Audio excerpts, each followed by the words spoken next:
आरोप में वर्षा योग में हम फिर चलते हैं गुरु भक्ति आनंद की यात्रा की ओर। और आज बहुत सुंदर चिंतन, बहुत अच्छा मनन मेरा निकल कर आया है। अक्सर हम ईश्वर को सर्प से प्राप्त करना चाहते हैं। महावीर भैया किससे प्राप्त करना चाहते हैं? सर्प से। आजकल हमारी आस्था, हमारी भक्ति डब्बे और पुस्तकों में फिट हो गई है। हमने भगवान को आंदोलनकारी बना दिया। हमारी मांगे पूरी करो रानू भाई, हमारी मांगे पूरी करो, और पूरी होंगी तब तो हम तुम्हारे मंदिर आएंगे, तुम्हें धूप देंगे, तुम्हारी आरती करेंगे, तुम्हारी पूजा करेंगे। और मेरी मांगे पूरी नहीं हो तो तुम फोटो में अच्छे और तुम अपने मंदिर में अच्छे, हम अपने घर में अच्छे। महानुभाव, ईश्वर को हमने लालच में फंसाना चाहा है। रवि भैया क्या चाहा है? लालच में फंसाना चाहा है। ऐसा लगता है कि ईश्वर अगरबत्ती, मोमबत्ती, इलायची दाना, लड्डू, चावल या बादाम के भोग लगाने से खुश हो जाएगा। यही सोच करके हम क्या करते हैं? भगवान के प्रति आस्था, श्रद्धा रखते हैं, जबकि मालूम है भगवान ईश्वर अपने भक्तों से सिर्फ इतनी मांग करता है, गुणों को ग्रहण करें। क्या कहते हैं महावीर भगवान? गुणों को ग्रहण करें। जिसके पास गुण है उसके गुणों को देखो, जिसके पास गुण है उसकी गुणों की चाह करो, और हमेशा जीवन पर्यंत सिर्फ गुणों की चाह रखोगे तभी तुम भगवान महावीर के अनुयायी कहलाओगे। यहाँ कह दिया गया कि भगवान हमारे ये काम हो जाएगा, मैं हॉस्पिटल बनवा दूंगा। भगवान मेरा ये काम हो जाएगा, मैं स्कूल खुलवा दूंगा। भगवान मेरे ये काम बन जाएंगे, मैं छत्र चमर भामंडल मंदिर में पूजा पाठ दान करता चला जाऊंगा। नहीं, हमारी प्रार्थना होना चाहिए, आंदोलन नहीं होना चाहिए। आंदोलन करोगे महानुभाव तो कभी जीवन में भगवान महावीर के वंशज नहीं बन पाओगे। इसलिए आचार्य कह रहे हैं, और बुद्ध महात्मा ने भी अपने शिष्यों से यही बात कही, पानी एक है, पानी एक है, उसमें काला रंग डालोगे तो काला बन जाएगा, आग में उबालोगे तो भाप बनकर धुआं बनकर उड़ जाएगा। और महानुभाव, अगर उस पानी को हिला दोगे तो कभी अपना चेहरा देख नहीं पाओगे। ये मन के विकल्प है बहुत सारे।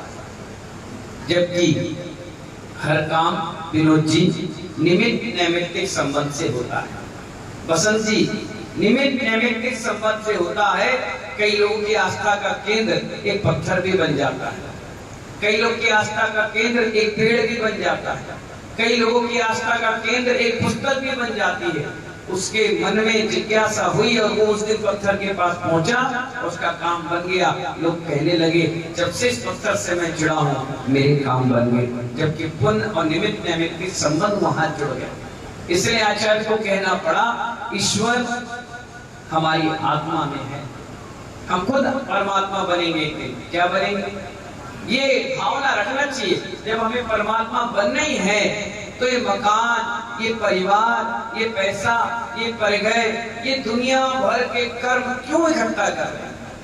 जितना हो सके नाव में पत्थर कम लोड करो। नाव में अगर पत्थर, पदम जी ठेकेदार, नाव में पत्थर जितना रखोगे नाव उतनी भारी हो जाएगी, चलने में, चलाने में भारी हो जाएगी, चल नहीं पाएगी। और नाव में जितने पत्थर कम रखेंगे महानुभाव, उतनी भी हल्के होकर के आगे बढ़नी चालू हो जाएगी। हमारे जीवन में भौतिकता बहुत तेजी से बढ़ रही है, बड़ी तेजी से बढ़ रही है। आचार्य कहते हैं अध्यात्म कर्म हो रहा है और भौतिकता हावी होती चली जा रही है। पहले के समय में मंदिरों में लाइट नहीं जलती थी। आज भी दिल्ली का एक मंदिर है जिसमें लाइट नहीं जलती। कुछ राजस्थान में ऐसे मंदिर हैं जहाँ लाइट नहीं जलती। वो कहते हैं कि रात की लाइट भी नहीं जलाएंगे हम, ऐसे ही रहेगा। और आजकल लाइट, बिजली, पंखा, हर व्यक्ति हर सुविधा चाहता है। अरे मंदिरों में लिफ्ट भी लगने लगी। नहाने धोने की व्यवस्था बनने लगी, भौतिकता हावी हो गई है और अध्यात्म कम हो गया है। आचार्य कहते हैं आमतौर पर यही बात कही जा रही है कि ईश्वर पर आस्था रखो, ईश्वर सारे काम करेंगे, जबकि ईश्वर किसी का कोई काम नहीं करता। ईश्वर कभी जिंदगी में कोई काम नहीं करता, ना वो कभी काम किया है ना काम वो कभी करेगा। आपकी श्रद्धा, आपकी आस्था, आपका सुपयोग और आपका पूर्व में किया हुआ पुण्य उस काम को सफलता दे देता है और निमित्त बन जाते हैं हमारे देवाधिदेव भगवान, निमित्त बन जाते हैं हम और आप। महानुभाव, ईश्वर तो ईश्वर था, है और रहेगा, वो तो बन गया। वो उस धरती से ऊपर के सिद्ध लोक से दोबारा तुम्हारे काम बनाने के लिए नहीं आएगा। वो अपना काम नहीं बनाता, तुम्हारा क्या बनाएगा? लोगों ने मुझसे भी कहा, अरबों लोग हैं इस दुनिया में, अरबों, तो क्या परमात्मा सबके काम बना देता है? मैंने कहा अब वो व्यक्ति जैन नहीं था, मैंने भी उदाहरण उसके हिसाब से उसको दिया। मैंने कहा तेरे घर में पेड़ है? बोले है। पानी कहाँ डालते हो? पत्ते में, फल में, फूल में, डंगाल में या उसकी जड़ में? उसने कहा जड़ में डालते हैं, फल फूल में कौन डालता है? मैंने कहा जड़ में डालते ही पेड़ के ऊपर तने तक, पत्ते तक पहुंच जाता है। बोले हाँ। मैंने कहा परमात्मा का आशीर्वाद भी ऐसे ही है, वो अरबों लोगों को जिसको जितना देना है, जिसको जितनी कैपेसिटी है उतना वो आशीर्वाद दे देता है। और इसीलिए तो आज सब लोग फलीभूत हैं। ऐसा बिरला कोई जीव होगा जो रात शाम के भोजन करके सो नहीं पाता। मालूम है अनाथ आश्रम में भी 2 वक्त की रोटी देने वाले मिल जाते हैं, जिनके हाथ पैर आंख नाक कान सही नहीं है, विकलांग के कोटे में आते हैं, उनके लिए भी सरकारी कोटे पे एक अलग से रिजर्वेशन कोटा रहता है। तुम रेल में जाओ, अगर 700 सीट की व्यवस्था है तो उसमें 50 सीट विकलांग कोटे के होते हैं, जबकि 650 में अगर 800 लोग होंगे तो 150 की वेटिंग आएगी। लेकिन कोई विकलांग अगर वहां आ गया तो सबसे पहले विकलांग को कोटा दिया जाता है। ऐसे ही हर क्षेत्र में किसी का अपना अपना भाग और अपना अपना पुण्य रहता है महानुभाव। और इसीलिए मैं बार बार कहता हूं कि अपने भाग को बार बार टटोलना चाहिए। अब आप देखिए कितनी बड़ी बात बताया। अगर आप घर से बाहर जाते हैं तो 2 पूड़ी अचार, टमाटर, नमक, मिर्च ये रख के ले जाते हैं, क्योंकि आपको अपने भाग्य पर भरोसा नहीं है कि जहां मैं जा रहा हूं मुझे एक वक्त की रोटी भी मिल जाए।